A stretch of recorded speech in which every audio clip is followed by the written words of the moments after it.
అంటే యువ కోటాలో మంత్రిగా అవకాశం ఉందా? అన్న ఇగో నేను ఈ చర్చ బయట అందరూ మాట్లాడితే కూడా పార్టీ నేను అనుకున్న దానికంటే నాకు చాలా ఎక్కువ ఇచ్చింది. సో రేపు పొద్దున్న నేను పార్టీకి తిరిగి ఇవ్వాల్సింది చాలా ఉంది.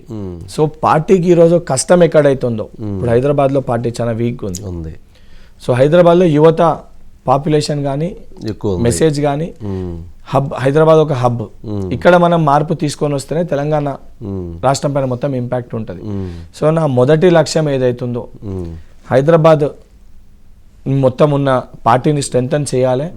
ఆ లక్ష్యంగా బల్మూరి వెంకట్ ఎన్ఎస్ఏ రాష్ట్ర అధ్యక్ష పదవి ఉంటేనే నేను ఏ రకంగా పనిచేసినా అసలు వ్యక్తికి ఈరోజు ఎమ్మెల్సీ కట్టబెడితే ఏ రకంగా పని చేయగలుగుతా నా గత వర్క్ తోటి మీరు క్లారిటీ ఏ రకంగా పని చేయగలిగితే ఆలోచించగలుగుతారు. సో నాకు ఉన్న దాంతో నేను హ్యాపీగా ఉన్నా. అది కాక పార్టీ నా పైన ఏదైనా బాధ్యత పెడితే అంటే పర్టికులర్ దీనికి వెంకట్ నువ్వు ఈ టాస్క్ ఈ టైంలో నువ్వు ఇది చెయ్యాలి అంతే. ఈ 18 years to 40 years age group వాళ్ళు ఎవ్వరు కూడా ఈరోజు, ఎందుకంటే ఒక కొత్త సిస్టమ్ వచ్చేసింది భారతదేశంలో. అంటే మొన్నటికెళ్ళి మనం చూసినాం రామ్ మందిర్ ఇనాగ్రేషన్ కి సెంటిమెంట్ ఎమోషన్స్ తోటి రాజకీయాలు చేసే ప్రయత్నం చేస్తారు. నేను కూడా సెంటిమెంటలే, నేను కూడా ఎమోషనలే.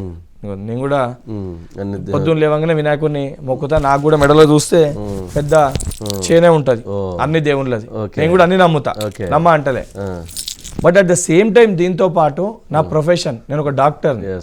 ఇప్పుడు ఉదాహరణకి ఎవరికైనా నేను అనేక సందర్భాల్లో ఎగ్జాంపుల్ కూడా చెప్పిన, ఎవరికైనా గుండె పోటు వస్తుంది. వీళ్ళు చెప్పేది ఏంటంటే ఈరోజు ఏదైతే సెంటిమెంట్స్ తోటి రాజకీయాలు చేసే మన గౌరవనీయులు ప్రధానమంత్రి మోడీ గారు కానీ యూపీ సీఎం గారు కానివ్వండి, పాపం వాళ్ళ మాటలు నమ్మి కొంతమంది ఇక్కడ ఉన్న మా బీజేపీ పార్టీ శ్రేణులు కానివ్వండి, హార్ట్ అటాక్ వస్తే దేవుని ముందుకు తీసుకోవండి అని చెప్తారు. అంటే వాళ్ళు చెప్పేది ఆటోమేటిక్గా ఏం కాదు, హార్ట్ అటాక్ ఆగిపోతుంది, మంచిగా అయిపోతారని చెప్తారు. నేను చెప్పేది, కాంగ్రెస్ పార్టీ చెప్పేది ఏంటంటే హార్ట్ అటాక్ వస్తే డాక్టర్ దగ్గరికి తీసుకెళ్ళండి, హాస్పిటల్కి సర్జరీ చేయాలి. స్టంట్ అయితే స్టంట్ వేయాలి, లేకపోతే bypass surgery, open heart surgery అయితే ఓపెన్ హార్ట్ సర్జరీ చేయాలి.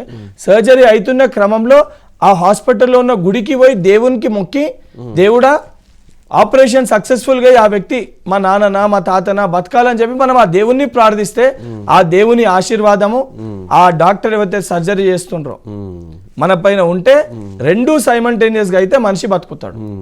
సో నా ఫిలాసఫీ చాలా క్లియర్ గా, హాస్పిటల్ కట్టాలి, హాస్పిటల్ లోపల గుడిని కట్టాలి. కానీ హాస్పిటల్ కట్టక ఉత్త గుడిని కడతా అంటే నేను దాన్ని యాక్సెప్ట్ చేయను. ఇంకోటి, దేవుణ్ణి ఏ దేవుణ్ణి పూజించాలి, ఎప్పుడు పూజించాలి అనేది మనకి తెలుసు. ఎందుకంటే రాముడు గాని, హనుమంతుడు గాని, వినాయకుడు గాని ఇవన్నీ పార్టీలు వ్యక్తులు పుట్టక ముందు పుట్టినాయి. ఇవాళ నువ్వు వచ్చి ఒక డేట్ డిసైడ్ చేసి ఈ డేట్ రోజే నువ్వు పూజించాలనంటే అది మన వ్యక్తిగత స్వేచ్ఛని గుంజుకునే ప్రయత్నం చేస్తారు. ఇవాళ ఏ రోజు పూజించాలని చెప్పినోడు రేపు పొద్దున ఏ అంగేసుకోవాలి, ఏ లాగేసుకోవాలి, ఏ తిండి తినాలి, ఎవరిని కలవాలని చెప్పి నార్త్ కొరియాలో కదా కిమ్ జాంగ్ చేస్తుండు కదా. మనం ఈరోజు దాని గురించి మాట్లాడుకుంటున్నాం.